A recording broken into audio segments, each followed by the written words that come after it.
అదే RTV app వార్తల్ని క్షణాల్లో చదివే అవకాశం ఉంటుంది. ఒక న్యూస్ పేపర్, ఒక టెలివిజన్ ఛానల్ మీ చేతుల్లో ఎప్పుడూ ఉంటాయి. Andhra Pradesh municipal engineering workers union తరఫున ఈరోజు మనం ఇక్కడ ఎమ్మిగనూరు మున్సిపల్ ఆఫీస్ నుండి సమ్మె స్టార్ట్ చేయడం జరిగింది. ఈరోజు 5వ తారీఖు 12/2024 నుండి 8/12/2024 వరకు సమ్మె కొనసాగుతుంది. మేము ఇచ్చిన డిమాండ్లు, మా జీతాలు, అలాగే మా డిమాండ్లపై ఉన్న అధికారులు స్పందించి మాకు సంక్షేమ పథకాలు కానీ మా డిమాండ్లు కానీ అన్నీ స్పందించి మా సమస్యలను వాళ్ళు పరిష్కరిస్తే యథావిధిగా మా డ్యూటీలు మనం చేసుకుంటాము. ఒకవేళ చేయని ఎడల అర్ధరాత్రి 8వ తారీఖు అర్ధరాత్రి 12 గంటల నుంచి ముఖ్యంగా విద్యుత్ దీపాలు, నీటి సరఫరా బంద్ చేసి అన్ని ఇంజనీరింగ్ వర్కర్స్ యూనియన్ అందరం కలిపి ఇలాంటి సమ్మెను రాష్ట్ర వ్యాప్తంగా కొనసాగిస్తామని చెప్పి మేము ఈ డిమాండ్ చెప్పడం జరుగుతుంది. నా పేరు బి విజయ్ కుమార్. డిమాండ్స్ ఏమంటే కనీస వేతనం 26,000 ఇవ్వాలి.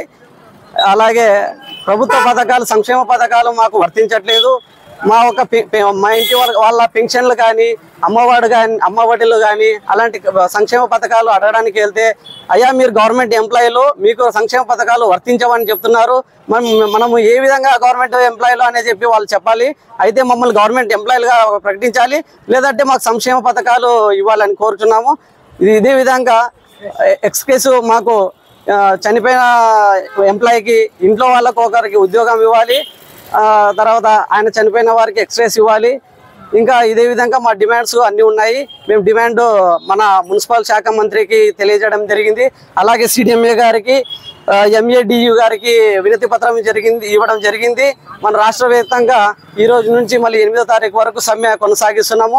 మన కమిషనర్ గారికి ఇవ్వడం జరిగింది. అలాగే ఎమ్మెల్యే గారికి కూడా వినతి పత్రం ఇవ్వడం జరిగింది. ఈ సమస్యను వీలైనంత తొందరగా మీరు పరిష్కరిస్తారని కోరుచున్నాము. లేని ఏడాల 8వ తారీఖు అర్ధరాత్రి 12 గంటలకు మా ఈ సమ్మెను కొనసాగిస్తామని మన రాష్ట్ర తరఫున ఇంజనీరింగ్ వర్కర్ యూనియన్ తరఫున తెలియజేస్తున్నాము. ఈరోజు Andhra Pradesh municipal engineering workers union పిలుపు మేరకు మేము ఈరోజు ఈ యొక్క సమ్మెలో భాగంగా నిరసన కార్యక్రమాలు అంటే 5/12/2024 తారీఖు నుండి 8/12/2024 తారీఖు వరకు నిరసన కార్యక్రమాలు చేపడుతూ ఇక్కడ ఒక సమ్మెకు సంబంధించినటువంటి దీక్ష శిబిరం కూడా వేసుకోవడం జరిగింది. మా యొక్క ప్రధాన డిమాండ్ ఏంటంటే కనీస వేతనము, అంటే ఇంజనీరింగ్ విభాగంను విస్మరించి మిగతా సెక్షన్లకంతా జీతాలు పెంచడం జరిగింది. ఒక ఇంజనీరింగ్ కార్మికులను మాత్రము విస్మరించినాయి. కాబట్టి మా యొక్క ప్రధాన డిమాండ్ ఏంటంటే కనీస వేతనం అంటే 26,000 జీతము పర్మనెంట్ చేయాలి. అదేవిధంగా మా దాంట్లో కొంతమంది ఇంజనీరింగ్ వర్కర్స్లోన వారు వర్క్ విధుల్లో కానీ ఏదైనా రకరకాల అనారోగ్యాల వల్ల చనిపోవడం వల్ల జరుగుతుంది. వారింట్లో వాళ్ళ కుటుంబ సభ్యులకి కానీ వాళ్ళ భార్య పిల్లలకు కానీ ఎవరికో ఒకరికి ఉద్యోగం ఇచ్చి 10 లక్షలు ఎక్స్‌గ్రేషియా కూడా ప్రకటించాలని, అదేవిధంగా ఏంటంటే మా యొక్క పిల్లలకు కానీ ఎటువంటి అంటే పిల్లలు చదువుతున్న వాళ్ళకి అమ్మఒడులు కానీ, తర్వాత వచ్చే ఫీజు రియంబర్స్మెంట్స్ కానీ, విద్యా దీవెన కానీ ఇటువంటి ప్రభుత్వ పథకాలని వేటిని వర్తించకుండా చేసినారు. అదేవిధంగా ఏంటంటే మా ఇంట్లో ఎవరైనా మా తల్లిదండ్రులకి ఎవరికైనా ప్రభుత్వం నుండి వచ్చే ఆసరా పెన్షన్ ఉంటే మీరు మీ పిల్లలు గవర్నమెంట్ ఉద్యోగులుగా ఉన్నారు, మీకు పింఛన్ వర్తించదు మీ తల్లిదండ్రులకు అనే ఉద్దేశంతో వారి పెన్షన్లను కూడా తీసేయడం జరిగింది. ఇంట్లో మా తల్లిదండ్రులు కానీ వికలాంగులు ఉంటే వాళ్ళు కానీ చాలా బాధపడుతున్నారు. ఈ విషయం పైన కూడా ప్రభుత్వం దృష్టి సారించి ఆ పథకాలను కూడా వర్తింపజేసి మా ప్రధానమైన డిమాండ్ ఏంటంటే ముఖ్యంగా ఖచ్చితంగా వేతనాలను మాత్రం పెంచాలి.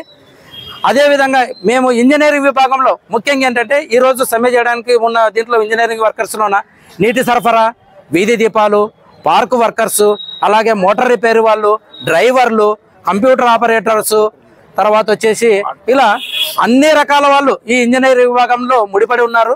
వాళ్ళకందరికీ అతి తక్కువ జీతాలతో అంటే 15,000 అంటే మాకు అన్ని రోజు పోను 13,000 రూపాయల జీతం చేతికి వస్తుంది.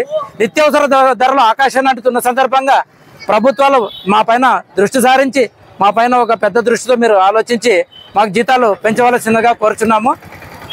కాబట్టి దీనిపైన ఒకవేళ మా సమస్యలను కనుక 8/12/2024 లోపల పరిష్కరించని ఎడల అర్ధరాత్రి 8/12/2024 అర్ధరాత్రి అంటే 9వ తారీఖు ఉదయం నుండి మేము నీటి సరఫరా, వీధి దీపాలని మరియు ఇతర సంబంధించిన విభాగాలు మరిన్ని వీడియోస్ కోసం ఛానల్ ని సబ్స్క్రైబ్ చేయండి, లేటెస్ట్ అప్డేట్స్ కోసం వాట్సాప్ ఛానల్ ని ఫాలో చేయండి అండ్ లింక్ డిస్క్రిప్షన్ లో ఉంది.